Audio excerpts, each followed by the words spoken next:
Hi, and welcome back to Focal Point AFR Talk. Great to have you in the conversation today, talking about the Second Amendment. The president planning to roll out a list of 19 possible executive actions that he believes he can take by executive order to begin imposing gun control on the United States of America. And here to help us sort through what the president is about to do is Representative John Fleming. Representative Fleming is an MD, and he represents the 4th District in the state of Louisiana. Representative Fleming, welcome to Focal Point with Brian Fisher. Brian, thanks. Appreciate you having me on today. Well, it's great to have you on. And let me ask you, Congressman, what is your reaction? I mean, Vice President Joe Biden has convened this task force to come up with all of these recommendations for the president. They've got a list of 19 executive orders that they believe the president ought to be able to implement without any involvement of Congress whatsoever. What is your reaction to that? Well, my first reaction is this is pure and simple exploitation of a tragedy.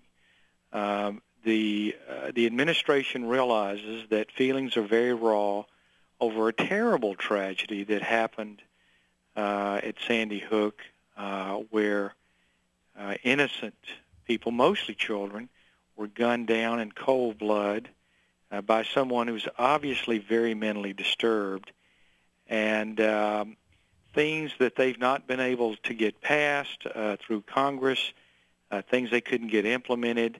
They see a window of opportunity, as Rahm Emanuel said, don't let any tragedy go to waste. We don't know what's in these 19 executive orders, but that's a lot of executive orders, and I've got to believe that they're going to be pushing the edge of the envelope on what can be done, what the powers of the executive branch are, as opposed to the Constitution, the Second Amendment, and what Congress's powers are. So I'm disappointed in it, and I'm sure there are going to be some things in there that I'm not going to like. Well, Congressman Fleming, talking here with Representative John Fleming from the 4th District of Louisiana, talk to us about executive orders, because that phrase is thrown around a lot, executive action, executive orders. We hear the term. What is the purpose of these executive orders, and how does that line up with what the president may be prepared to do with that tool? Well, an executive order is really in the normal course of business. Normally, we don't worry about executive orders. Normally, we don't think about executive orders. That is just part of what a chief executive does. A company or any other head of an operation would just simply send out an order on how things should be done. But what we've seen under President Obama, which is very unique, is he's ordered things that are normally come under the control of Congress. And I'll give you a good example of this, and it's questionably constitutional. Remember that in 1997, a Republican Congress and President Clinton came together and put in welfare reforms so that there would be a reason for people to go back to work and not stay on government assistance. And just before the election, President Obama gutted that with an executive order, taking out the requirements, or actually putting in artificial work requirements, such as listening to music as qualifying for work. So it's not so much that he does executive orders, and it's not so much how many he's done. It's the type of overreach that we're seeing out of this president, who, instead of working things through Congress, coming up with a compromise and an agreement, just simply tries to push his will any place possible, and executive orders is just one of the many tools that he's been using. So executive orders are designed to have a fairly limited scope, and just be the purpose of them is to implement laws that have been legally authorized by Congress, just execute them, which is what the executive branch is supposed to do, but they're not supposed to be used to override or circumvent the will of Congress. That's precisely correct. I couldn't have said it any better. Now, let me ask you this, Congressman. There are going to be some legislation likely that the president will propose, perhaps a ban on assault weapons, a ban on high-capacity magazines, and so forth. I mean, there's a suspicion that maybe he's trying to go this executive order route because he knows that that kind of legislation may not get through Congress. I even understand Senator Reid has said, look, a ban on assault weapons is not going anywhere.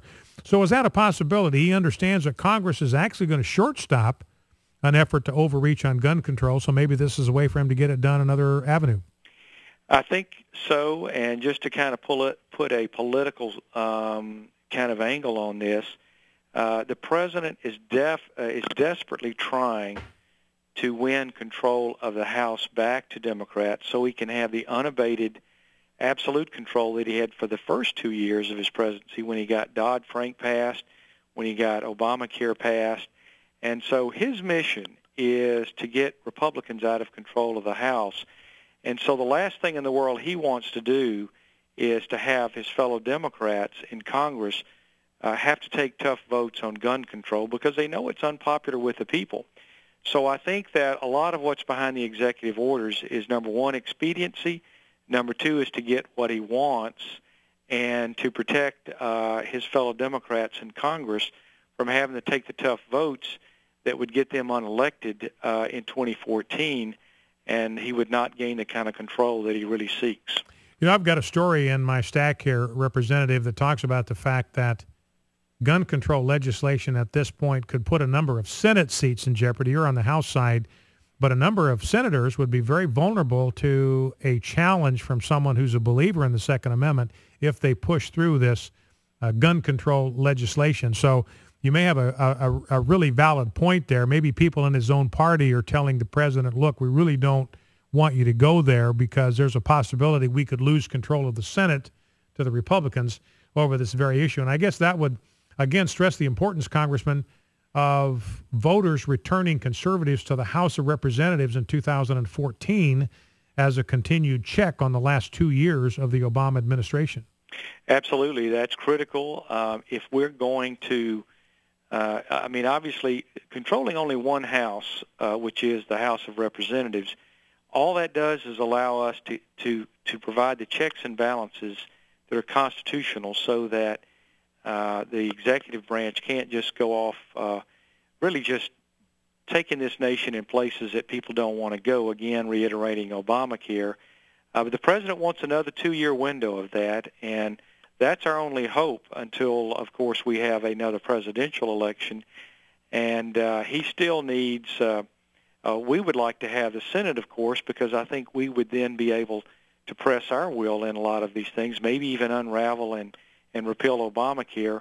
So the fight is going to be really over the Senate in 2014. There are a number of senators in Democrat states, including my own state, Louisiana, Senator Landrieu, who's up for re-election in 2014. And I think the nation and the state in particular are going to be watching her position on gun control and how she votes. Our guest on our decision maker line has been Congressman John Fleming, Representative John Fleming from the 4th District of Louisiana, talking about the potential attempt by the president to circumvent the will of Congress when it comes to gun control legislation. Congressman Fleming, thank you very much for taking time out of your busy schedule to spend a few minutes with us. Brian, it's always a pleasure. Look forward to doing it again. Thank you very much, sir. Sir. Congressman John Fleming, state of Louisiana.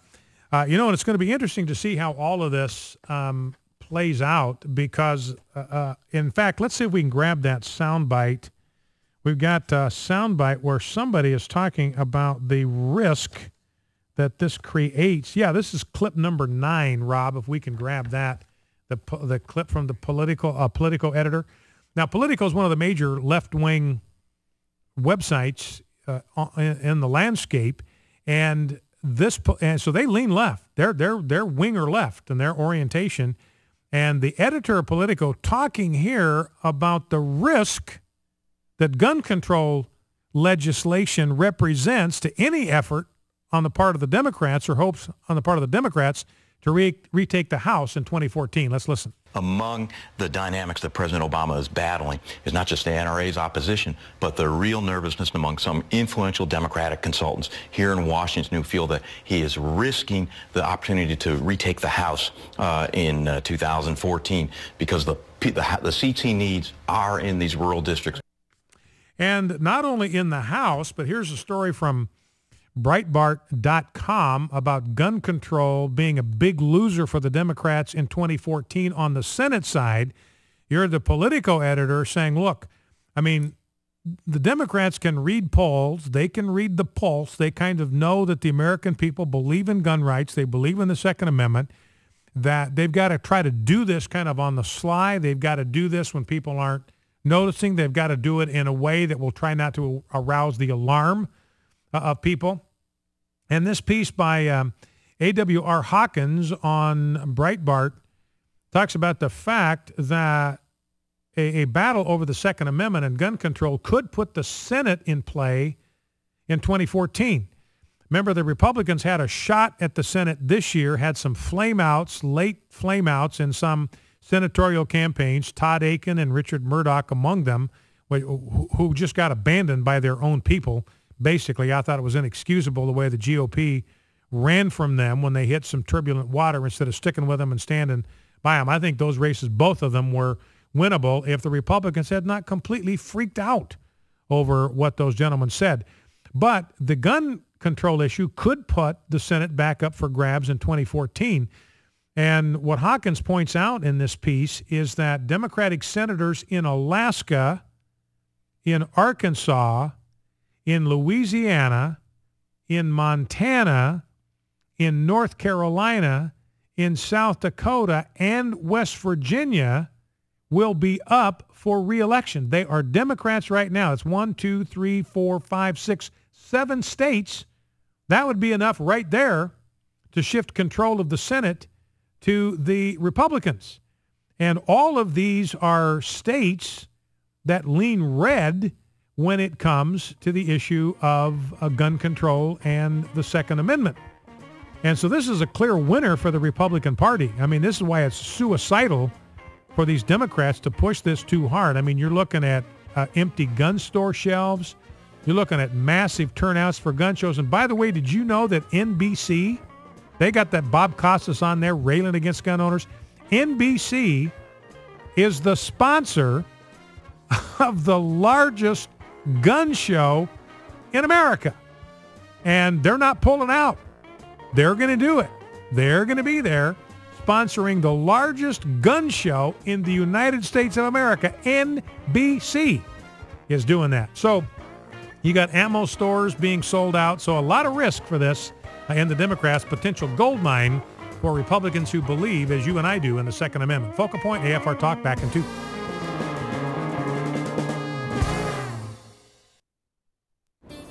In the dead of winter,